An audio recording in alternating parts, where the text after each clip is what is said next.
Bonsoir la VOD. Alors ce soir, on continue le refactoring. On continue de chercher à templater, à regrouper pour satisfaire notre séchage. Non, je veux dire notre dry. Don't repeat yourself. Et donc, l'idée c'est donc d'être sec, enfin dry. Il y a donc un repo central copint constitué de templates. Et là, ce que je voudrais faire, c'est automatiser au maximum la création de readme sur un template, la création de la doc sur un template, la création d'autres fichiers selon ce template. Alors, la structure, la nouvelle structure, la voilà. Et c'est un schéma, un diagramme qui va aller directement sur Instagram.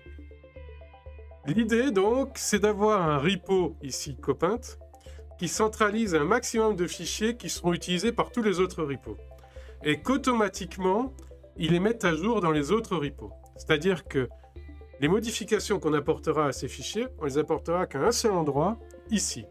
Et c'est lui qui se chargera de tout distribuer. Donc ça, c'est le fichier commun à tous les repos. Et c'est là que je vais mettre un maximum de templates pour que ça puisse être automatisé et que ça se fasse tout seul. Ce repo-là, il va distribuer ses fichiers à, par exemple, deux autres repos qui sont Node.js Copint et Ruby Copint, qui sont donc, comme leur nom l'indique, des repos qui contiennent des paquets Node.js et des repos qui contiennent des paquets Ruby, donc npm et gem. C'est des monorepos, c'est-à-dire qu'il y aura plein de gem dans le repo Ruby Copint et plein de paquets npm dans le repo Node.js Copint. Alors, le repo Node.js Copint va être important assez vite aussi parce que c'est lui qui, par exemple, contiendra les templates écrits en JavaScript, en Node.js, d'un certain nombre d'outils. Salut Niliam! Ça va? Donc, Node.js Copint contiendra les templates d'un certain nombre d'outils qu'on va utiliser après pour améliorer notre système. Ensuite, on a Ansible Environments qui est couplé avec Inspec et Bats. Donc Inspec et Bats, c'est des suites de tests, c'est des types de tests. Et Ansible Environments, c'est la collection Ansible qui contiendra, et qui déjà contient, tous nos rôles de base. C'est-à-dire que c'est dans cette collection que vous trouverez les outils pour installer un environnement Node.js, un environnement Python, un environnement Ruby, etc. Bon, écoute, ça va, si ça va. William. J'explique la nouvelle façon, le refactoring que je mets en place pour le projet Copint et pour la forge logicielle. Donc voilà, cette collection Ansible Environments, elle sera donc en charge d'installer tous les environnements de base. De cette collection découlent deux autres collections, Containers Copint CI et Containers Copint Dev Factory. Alors, la Copint CI, c'est la collection Ansible qui contiendra tous les outils pour gérer l'intégration continue de Copint. Donc, dedans, on a par exemple ce qu'il faut pour faire tourner de l'Ansible, ce qu'il faut pour faire tourner de l'Inspec, du Bats, du Cucumber, d'autres suites de tests, ce qu'il faut pour automatiser les mises à jour, ce qu'il faut pour faire des releases automatiquement, etc. Donc, bien sûr, sera joint à cette collection Ansible le monorepo équivalent d'Inspec et idem pour Bats. Et l'autre collection Ansible, c'est celle dont le but final est d'aboutir à la forge logicielle, la fameuse forge logicielle, donc qui s'appelle Containers Copint Dev Factory, qui a bien sûr son couple de profils Inspec et de profils, on va dire ça, Cucumber. Et donc, elle viendra plus tard. Pourquoi? Parce qu'on va reprendre depuis le haut. Donc, le programme de ce soir. Alors, je ne sais pas si on arrivera jusqu'au bout. C'est d'abord de faire des templates pour centraliser au maximum des fichiers et automatiser au maximum ces fichiers. En l'occurrence, le template que je voudrais faire là, c'est le fichier de README. Parce que tous nos repos ont des README qui, pour certaines sections, se ressemblent beaucoup.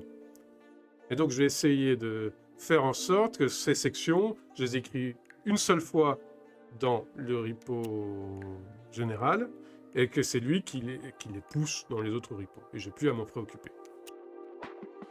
Ensuite, on fait un bout de GitLab CI qui sera là pour générer de la doc automatiquement.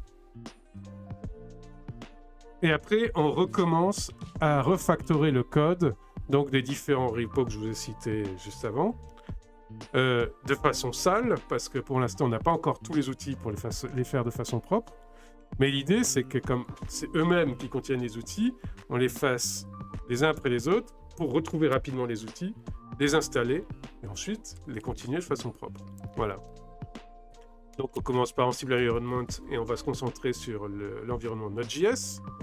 Une fois que ça sera fait, ça permettra de se concentrer sur Semantic Release, qui permettra donc de faire des releases jolies, sur Renovate, qui permettra de faire des mises à jour jolies.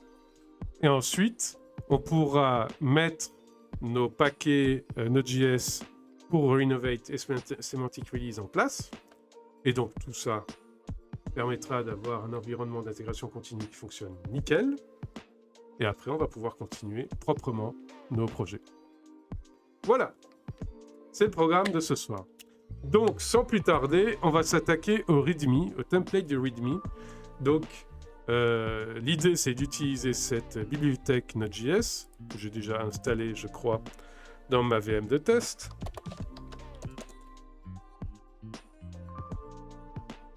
Oui. Oui.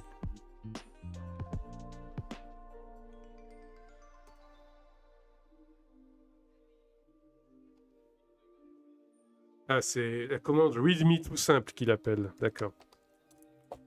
D'accord, voilà. Hop. Et on va faire un template qui corresponde à ce que j'ai envie de voir comme readme. Donc, je voudrais automatiser la création de readme sur un template et la création de la doc. Pour cela, on va utiliser le paquet donc pour référence et pour que vous suiviez, c'est ce projet-là. Voilà.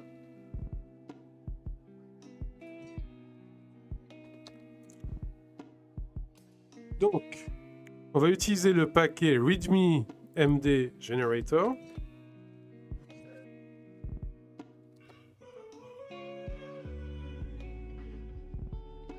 Est-ce que ça transforme ou pas? Je vais le faire correctement pour Medium. Donc, c'est ça. Hop, voilà. Et un template selon ce paquet pour générer automatiquement notre README. Voilà. Donc, comment on fait des templates pour ce paquet? Alors, si j'ai bien suivi la doc, il suffit donc d'appeler un chemin P et dans ce chemin de mettre un truc qui ressemble à un template. Donc, cette commande fonctionne. Maintenant, il faut juste faire le template. Alors, on va appeler ça plutôt template que readme. Ok, et on va partir des exemples qu'il donne. Et on va modifier. Donc,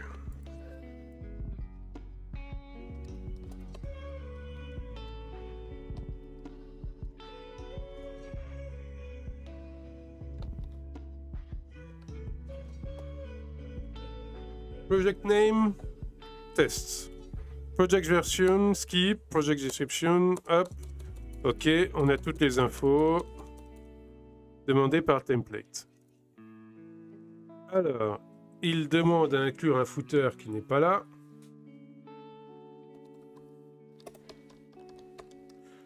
Donc, on va lui mettre aussi un footer qui est un template ici.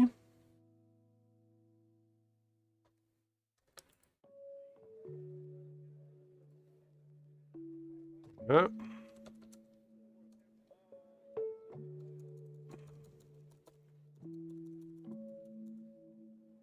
Ok. Donc ça nous donne un beau readme. Très bien. Très simple celui-là, mais un bon readme. Bon. On va le modifier à notre sauce. Donc nous, les readme habituels qu'on a chez nous, ils ressemblent à ça. C'est-à-dire que on a un titre avec une description rapide, on a un logo, on a une façon d'installer, l'usage, le support, comment contribuer, la licence et les spécifications. Alors, comment contribuer? Déjà, je vais rajouter un lien qui est, en plus du contributing file, le code of conduct. C'est-à-dire, en gros, le fichier qui dit de ne pas insulter les gens, quoi.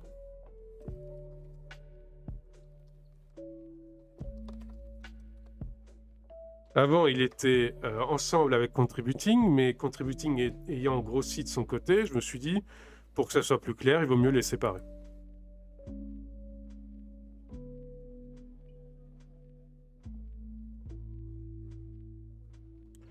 Donc, tout ça, ça bouge pas, et c'est en fin de fichier. Donc, à mon avis, il faudrait déjà que je mette les specifications dans le footer.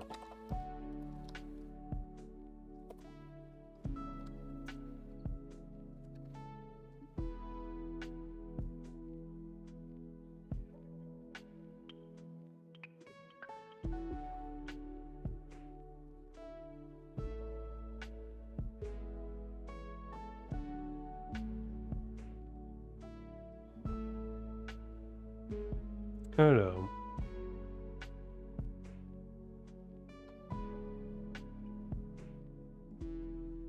Used.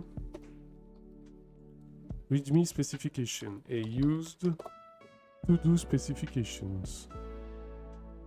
Hop. On va plutôt enlever. Et on va mettre directement comme ça. Voilà. With love, ça c'est nul. Readme generated by... On va essayer de ne pas faire trop verbose non plus. Inutilement verbose. Voilà.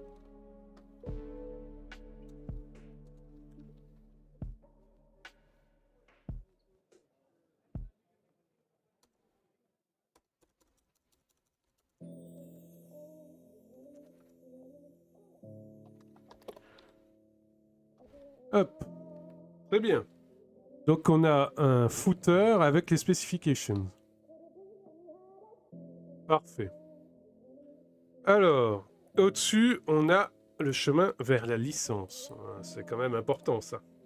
De savoir à quelle licence se reporte le projet. Donc, si on reprend tous nos trucs.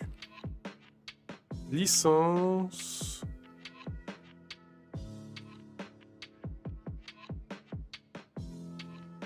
On va juste mettre license file comme ça.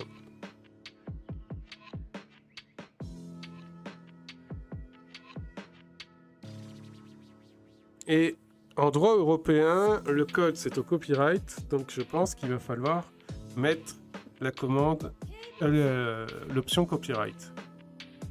Donc, par contre le lien vers GitHub, non, ça n'a aucun sens. Mais ça... On va le changer. Copyright, current year, author name. Le problème, c'est que si j'enlève le lien vers GitHub, j'enlève tout lien. Ah, mais c'est pas author GitHub. Ah, je vais voir à quel point on peut transformer les choses. Je vais mettre, au lieu de mettre author GitHub username, je vais mettre author Site username. Et comme ça, si l'utilisateur a son site, il pourra, l'auteur a son site, il pourra l'inclure ici. Voilà.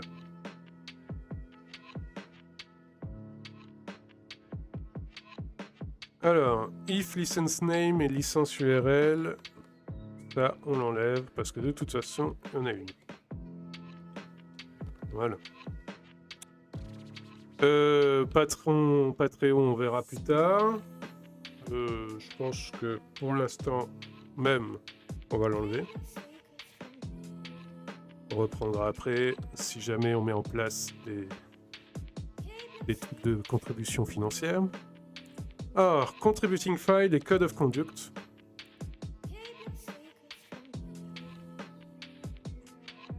Ils vont aller là.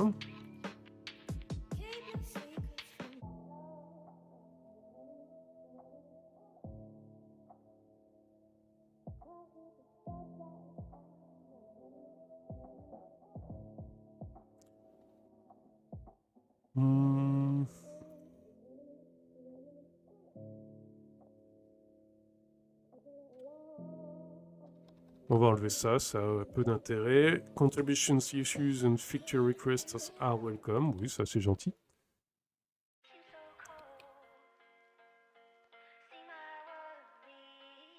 Et du coup, ça c'est bon.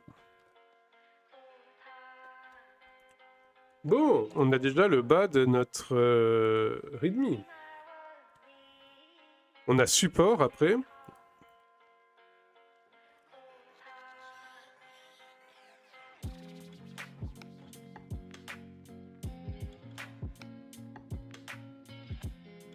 Auteur. Non, ça. Non, parce que s'il y a plusieurs auteurs. Et puis on l'a déjà là dans le copyright. Je sais pas. Oh, mais il y a auteur website là. Et.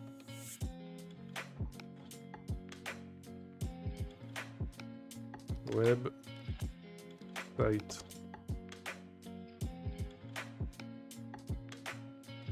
Website. Ah, ça me paraît bien.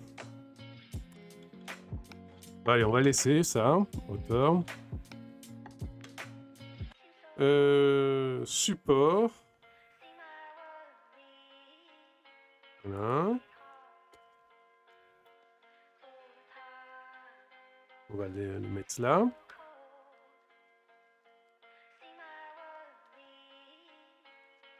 Run test, usage et install sont importants. Alors, install. Ok, usage. C'est une test commande.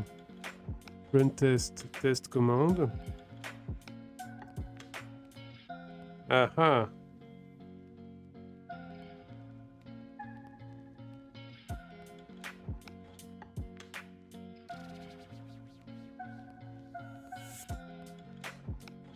Démo non.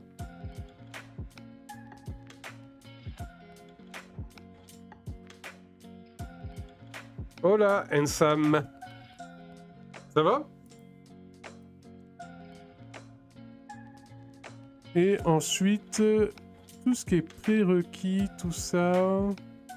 Pour l'instant, c'est shieldé et je voudrais d'abord qu'on mette en place notre propre shield serveur, mais c'est pas pour tout de suite. Donc ça... On va l'enlever.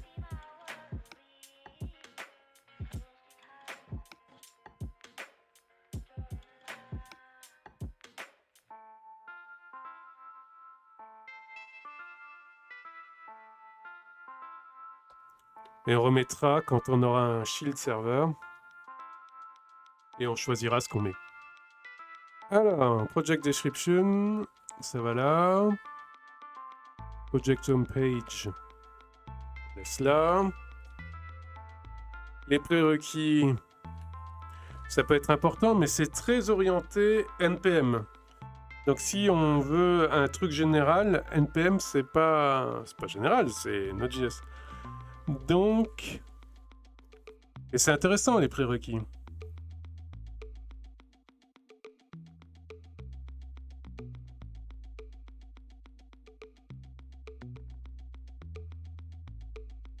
Enfin. On va tester quand même nos modifs. Test. Ah. Description. Homepage. Ah, il demande quand même les valeurs, même si elles sont plus dans le template. Ça m'embête.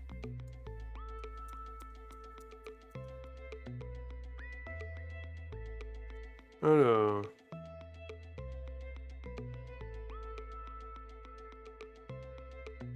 Ah. Il y a un truc qui est ouvert quelque part et qui n'est pas fermé. On essaye de faire un template de README, hein, Sam. C'est pour pouvoir centraliser les README et qu'ils soient générés automatiquement à la demande.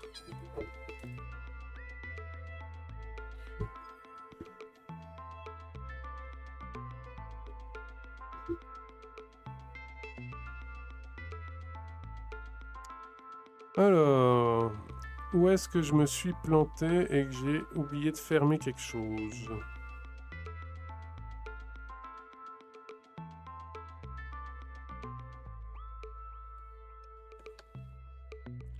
Donc le footer, ça, c'est normalement fermé, l'ouverture est là.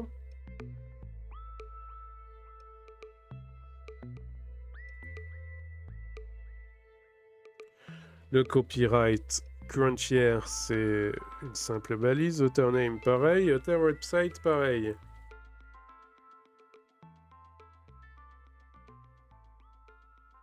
Bon, on va fragmenter. Alors, on va déjà faire un template.md. On va faire section par section. Pour que ça soit plus facile. On va faire un welcome.md.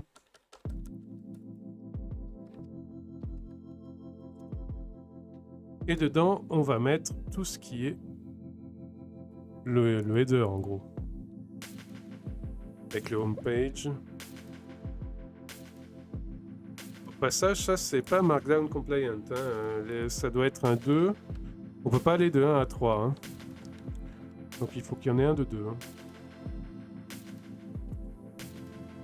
Et je ne sais pas pourquoi, d'ailleurs c'est un titre. Hop, je vais enlever ça carrément. On verra ce que ça donne. Hein. Donc ça c'est welcome. Ok. Ensuite on a prerequisite. Avec un onglet magnifique.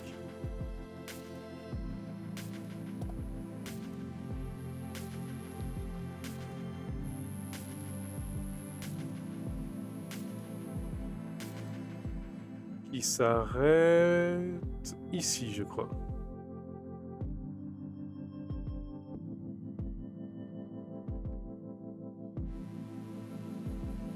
Ensuite, c'est install commande, usage, ok.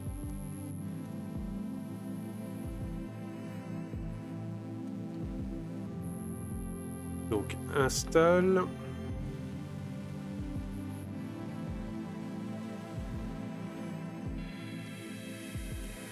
Alors, l'install, elle commence ici, if install commande, et elle s'arrête ici.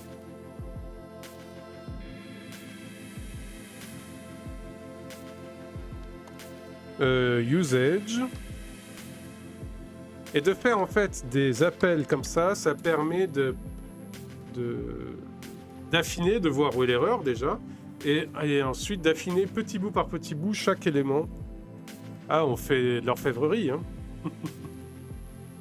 Non, mais c'est fait une fois, et puis après, on est tranquille. Donc, il vaut mieux le faire bien si on le fait une fois. Run test, donc je vais mettre test, author, support, contributing, license, et le footer qui existe déjà. Donc, test. Test. Ça commence ici.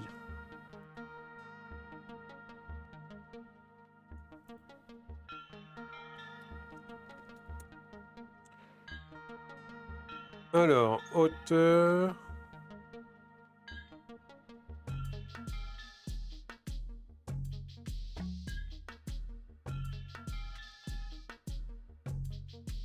ça commence ici.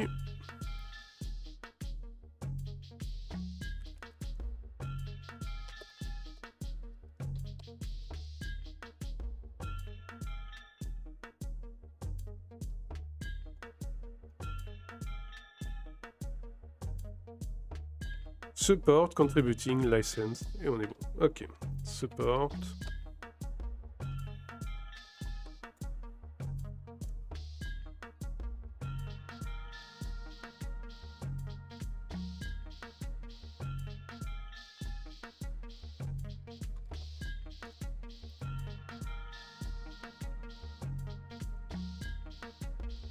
Et donc ça sera pas mal, parce que j'aurai plus à répéter à chaque fois le fichier, quoi.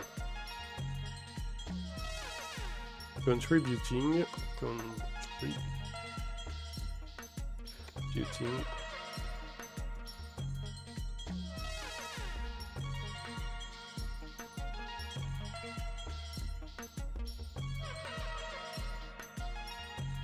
Et license.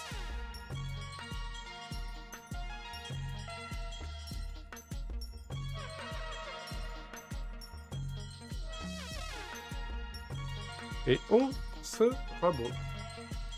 Du coup, on les a tous, on va les appeler. Comme on appelle le footer ici. Alors... on va effacer celui-là et inclure welcome.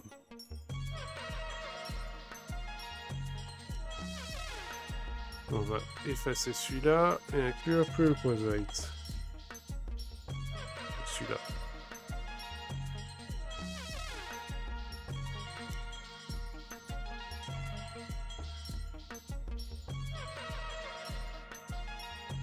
Installe juste en dessous.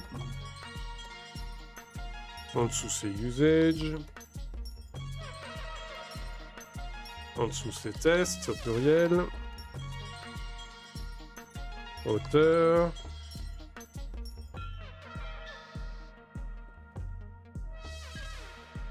Support.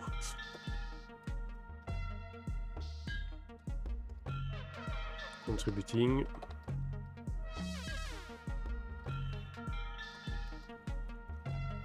Et license.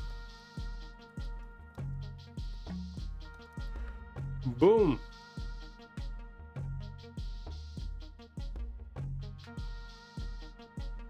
On inclut tout ça.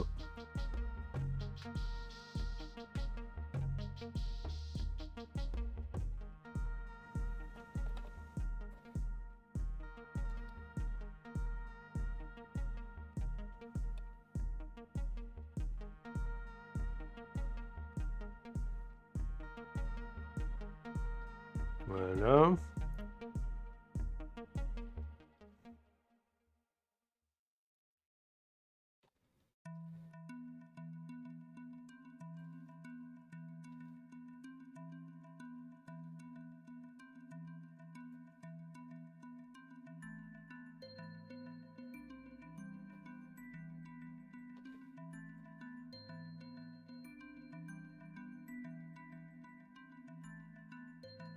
Voilà. Alors, il y a une autre question que je me pose, c'est est-ce qu'on peut lui donner par avance les valeurs qu'on veut mettre?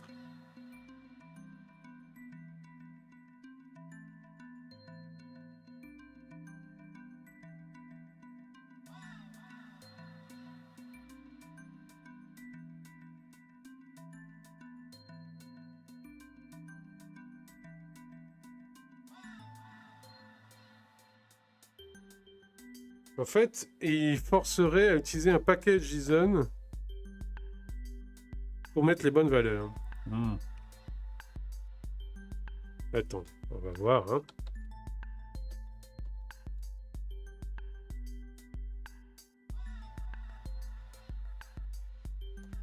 C'est parti.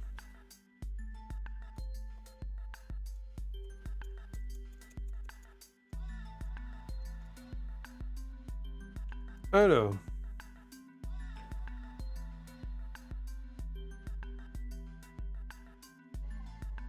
sur le 3. Il y a un souci ici.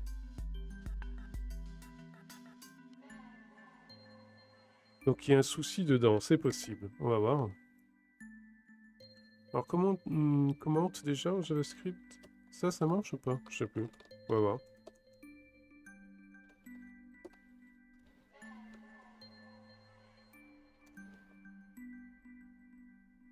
Non, ça marche pas.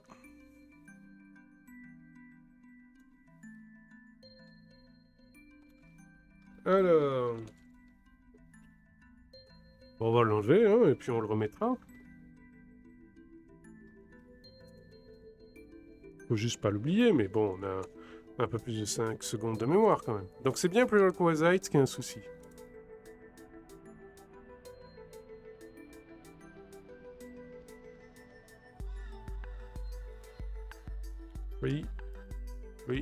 Prerequisite markdown. Donc, qu'est-ce qu'il a comme souci? Ah! Il lui manque le... Alors, attendez. Je vais retrouver sur le template original. Et il lui manque l'ouverture.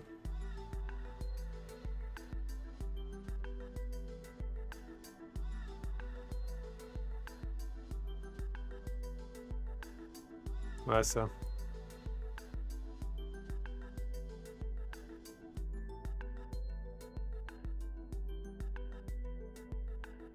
Plutôt celui-là.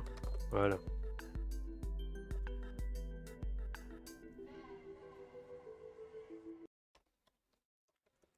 Alors, on est reparti. Et ben voilà. Welcome to test. Donc en install, il n'y a rien. Support, contributing, license. Par contre, il trouve rien d'autre d'automatisé. Hein. Et donc... Alors, comment on peut lui dire par avance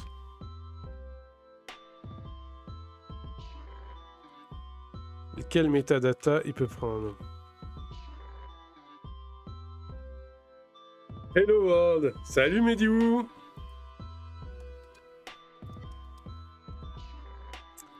On refait du templating.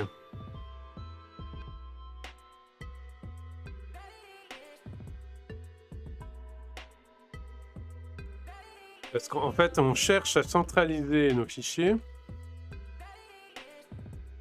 pour qu'on n'ait pas à les réécrire à chaque fois.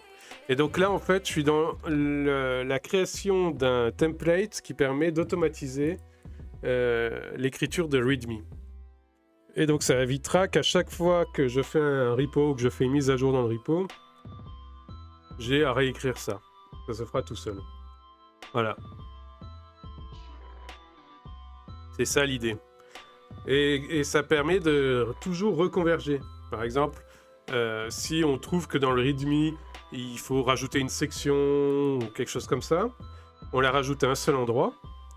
Et automatiquement, ça sera synchronisé avec les autres repos qui verront leur section se rajouter. Donc là, j'en suis à me dire comment je peux lui dire d'utiliser autre chose que package.json pour les métadatas.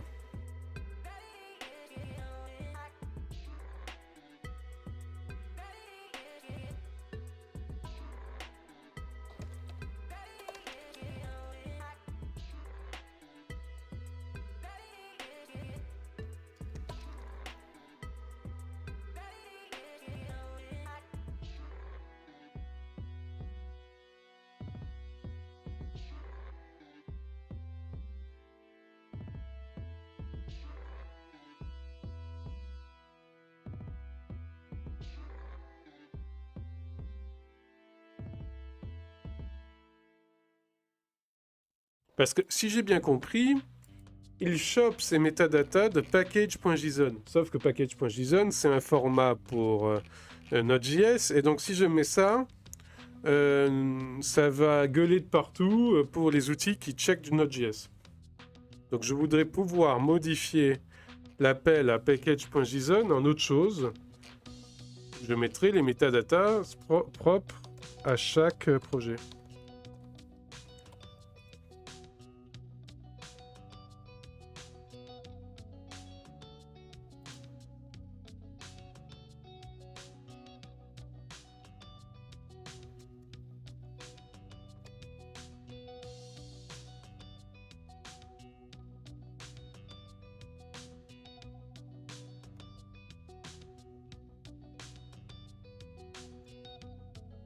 Ah, il fait tout dépendre de ce package.json. Ça, par contre, c'est pas globe, ça. Non, c'est pas cool.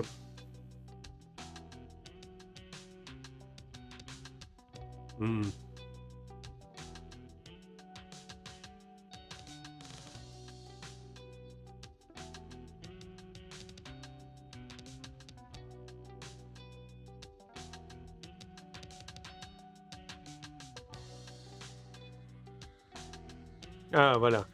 Capacity to read a POM XML. Donc, comment on peut généraliser?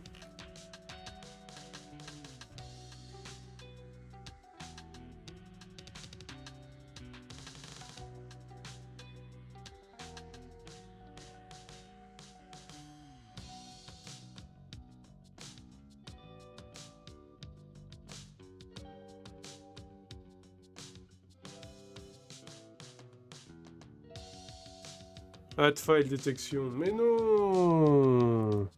Je veux pouvoir mettre un fichier arbitraire. Aïe, aïe, aïe.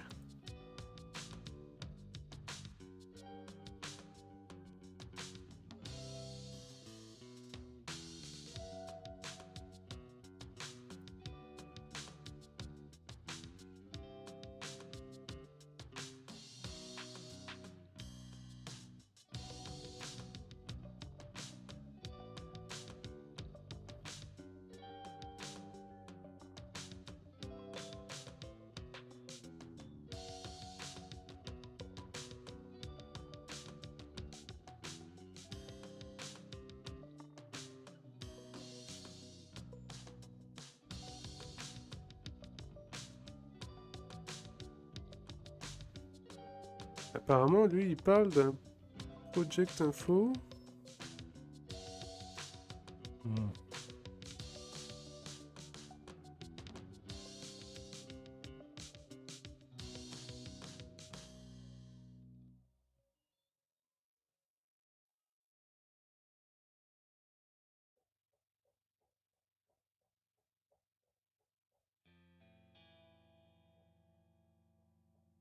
Alors, projectinfo.js. Qu'est-ce qu'il propose, lui? Ah, rien. D'accord. Super. Alors. Et pour le pom.xml, donc qui est le paramétreur pour Java, pour Maven, si je ne me trompe pas.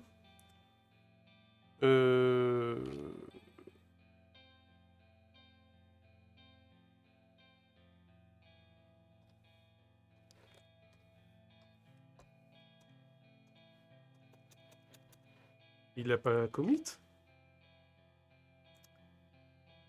Attendez. Pourquoi je l'ai pas dans le code? Pourquoi je l'ai pas dans les commits? Il a pas commit? Qu'est-ce qu'il a fait avec ça? Ah, c'est toujours ouvert. Ah, d'accord. Oh, il y a... En fait, je vais peut-être changer d'outil. Il n'est pas maintenu depuis 2 ans. Mais le problème, c'est que des générateurs de README, c'est bizarre, mais ça fait un temps qu'il y en a plein qui ne sont pas maintenus. Et je ne sais pas pourquoi. Qu'est-ce qui s'est passé dans le monde de la génération de README pour que ça se fasse plus? Parce que c'est pourtant bien utile. Donc, on va repartir sur une recherche. Generate README. Vous voyez, c'est le premier qui pop. C'est le premier qui sort. Donc c'est un peu compliqué. Donc on va prendre le deuxième. 5 ans. Non, on va pas prendre le deuxième. Euh... Ouais, tous ils parlent de celui-là, mais il n'est pas mis à jour depuis 2 ans. Et il est vraiment orienté JavaScript.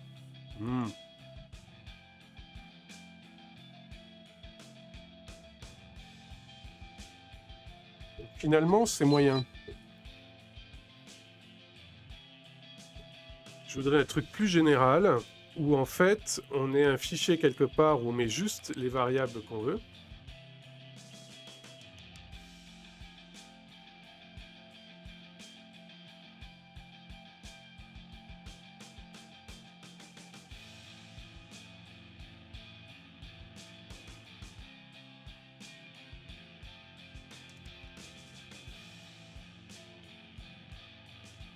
README generator.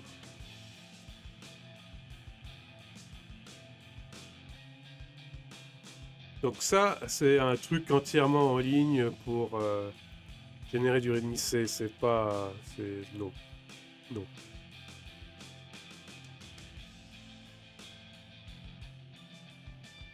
Je veux un truc offline. Je veux pas la nécessité d'une connexion internet pour écrire un README, il faut pas déconner non plus.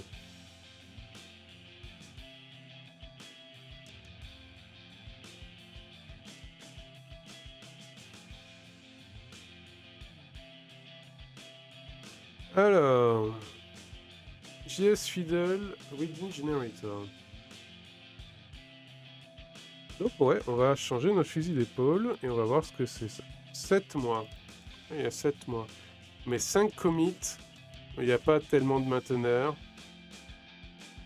C'est pas... On va passer à autre chose, hein.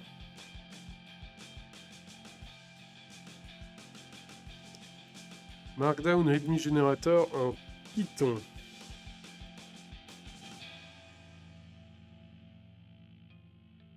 Alors, 3 tags, 25 commits, il y a 2 personnes dessus. Le dernier, ça date de mai 2020. Pas grandiose non plus, hein.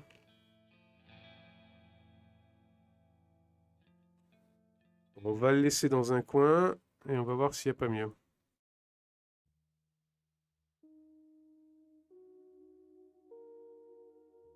Vous savez quoi? On va pas s'acharner ce soir là-dessus. Je chercherai hors stream. Si je trouve pas de générateur de README convaincant, on restera avec celui-là et on se débrouillera. Je sais pas trop comment pour le faire marcher. Donc, ce qu'on va faire, c'est qu'on va stocker les templates qu'on a fait.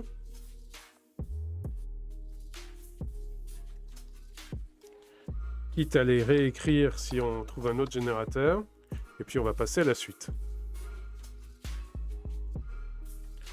Donc, des templates, on a author.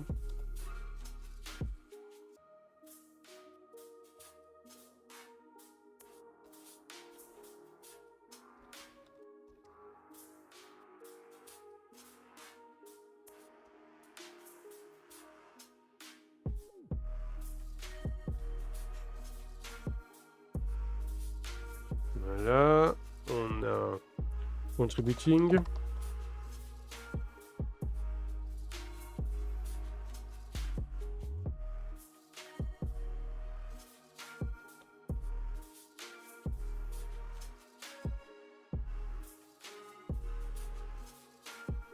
Je sais pas pourquoi GitLab a changé l'icône pour contributing. Bon. On lui a pas demandé, mais il l'a fait.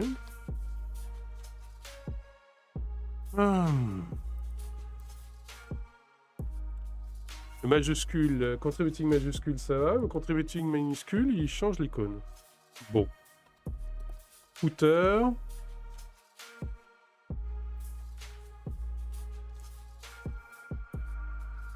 J'ai laissé un espace devant ou derrière? Non. Alors, footer.md.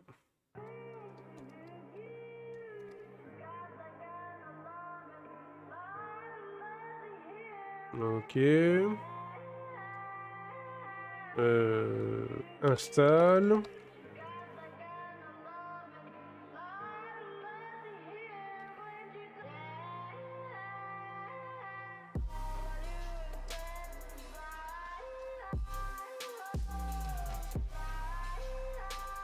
Ou alors je peux le mettre dans un wrapper où j'aurai une sorte de package.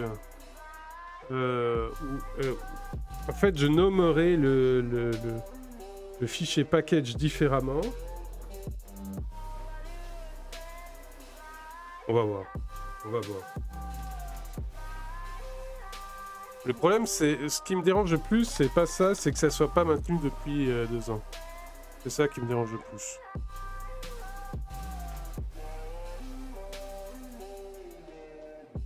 Et je sais pas pourquoi, enfin j'ai une petite idée de pourquoi les README, il n'y a plus de générateur. C'est qu'à mon avis, tout a été intégré dans du SaaS, et donc les gens, ils s'embêtent plus, ils utilisent l'outil d'Amazon, l'outil de GitHub, l'outil de GitLab, et puis voilà. Donc on a un vendeur lock-in, là encore une fois, énorme, et c'est navrant.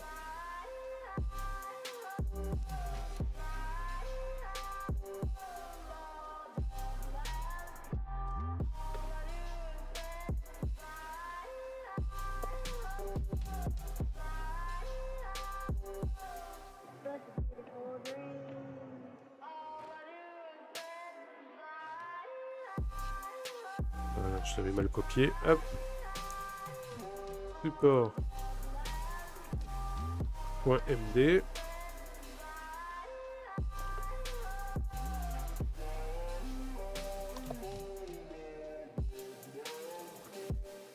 Template.md. Donc c'est le fichier qui appelle tous les autres. Bon, et puis on va passer à la suite, hein, parce que... Et je verrai à tête reposée s'il y a un meilleur outil ou si on va maintenir celui-là et on va faire une modif ou deux pour se débarrasser de ce package.json.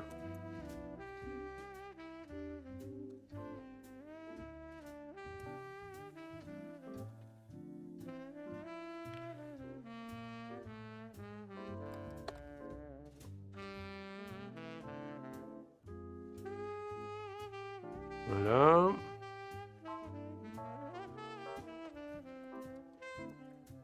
Usage.md.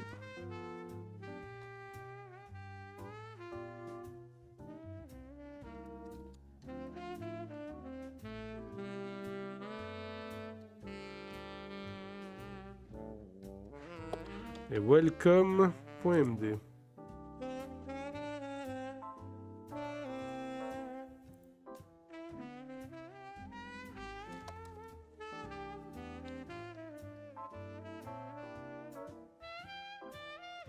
Donc si ça se trouve, demain, j'aurai déjà changé et ces templates seront obsolètes.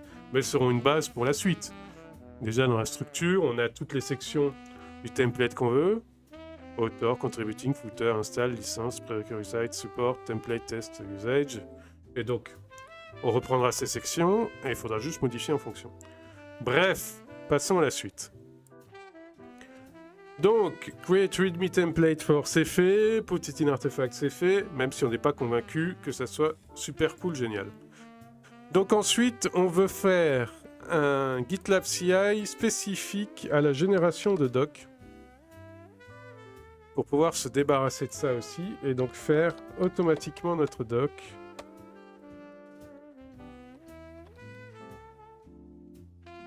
Donc l'idée, c'est qu'on ait une suite...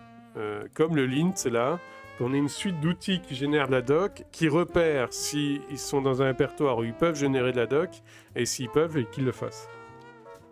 Et donc, c'est pas copint.lint, ça va être copint.doc. Alors, je crois que la norme, c'est plutôt doc au pluriel. Donc je commit ça, et puis je vais changer le nom du repo.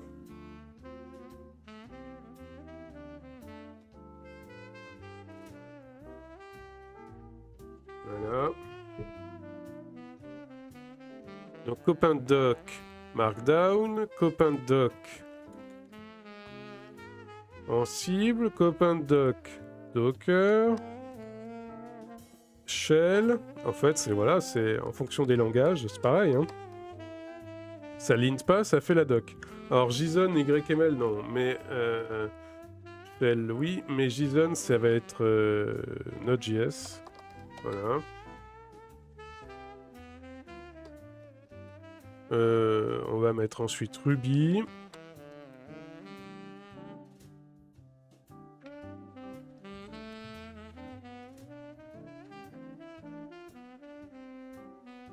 On va mettre à côté d'Ansible, on va mettre inspec.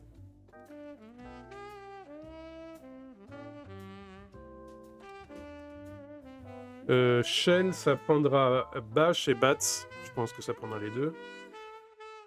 Inspec, ça peut faire avec Ruby en fait. Je pense que ça sera Ruby qui prendra Inspec.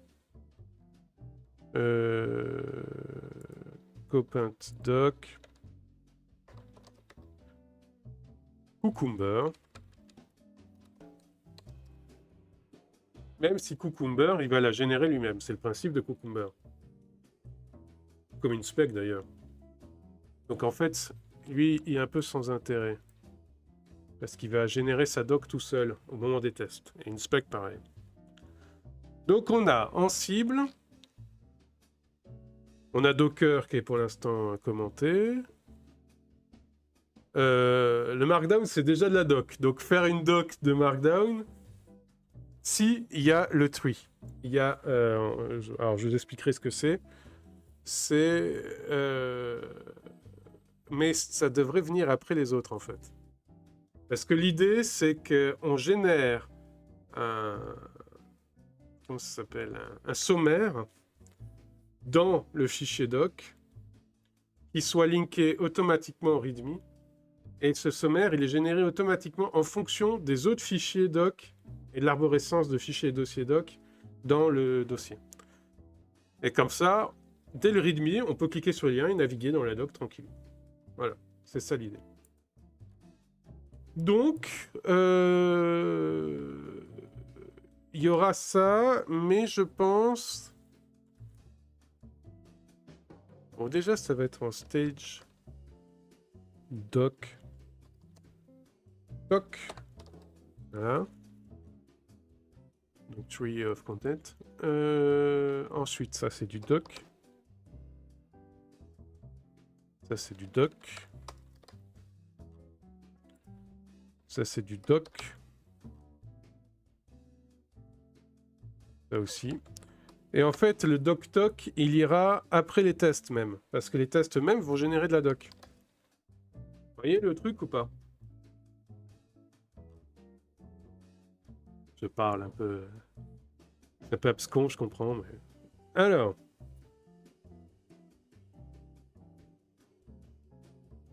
Mais vous verrez quand je ferai tourner une suite de tests, vous verrez.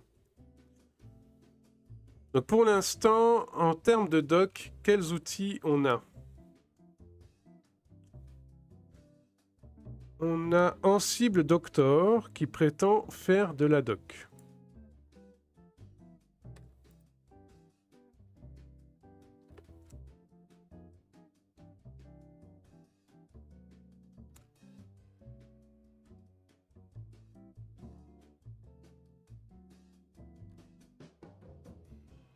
Donc comment on l'exécute?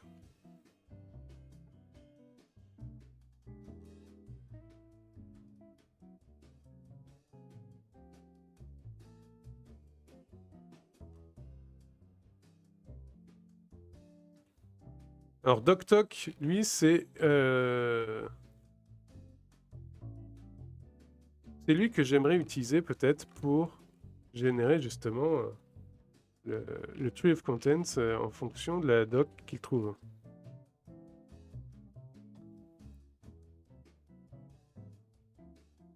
Alors, DocToc, d'un point de vue ligne de commande, ça se poste comment?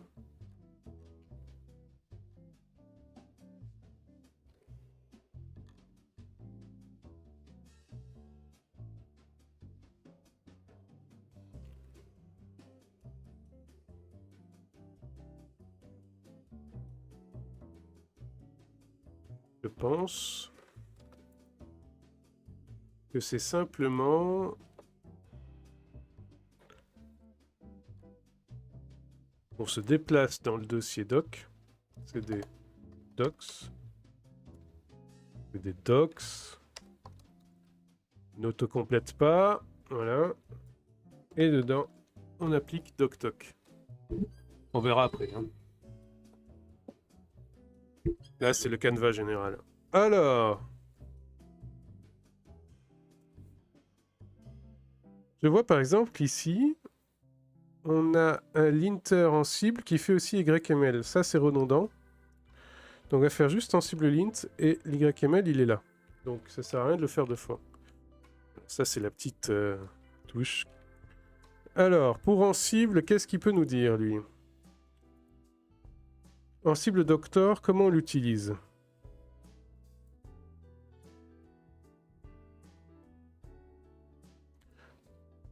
En cible doctor...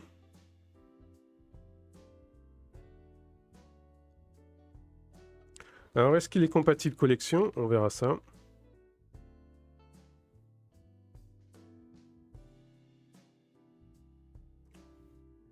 Donc, on va l'utiliser, on verra.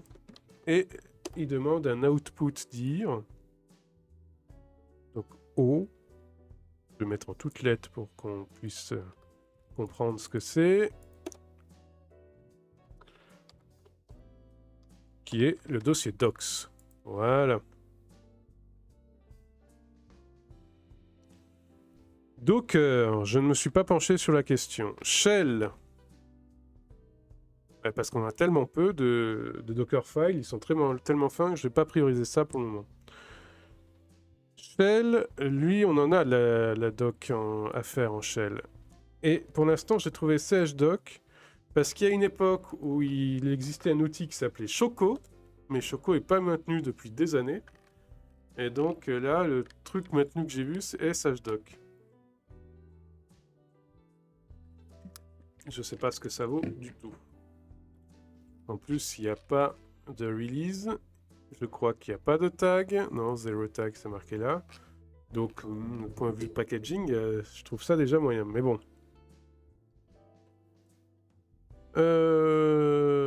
Donc, shdoc, comment ça marche?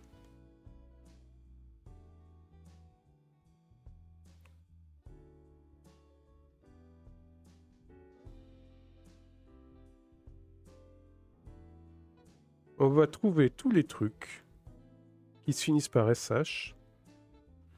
On va leur faire un coup de shdoc et on va les ressortir dans un dossier nom de truc.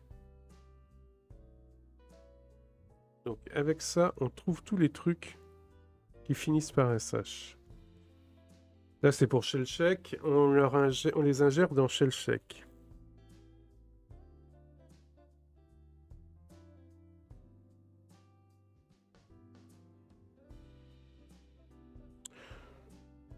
Je pense que là, on va devoir tester. Donc, on va cloner.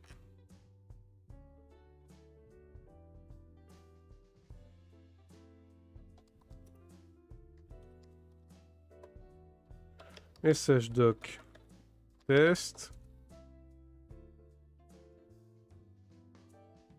Et la VOD, eh bien, on va voir ça au prochain épisode. À tout de suite!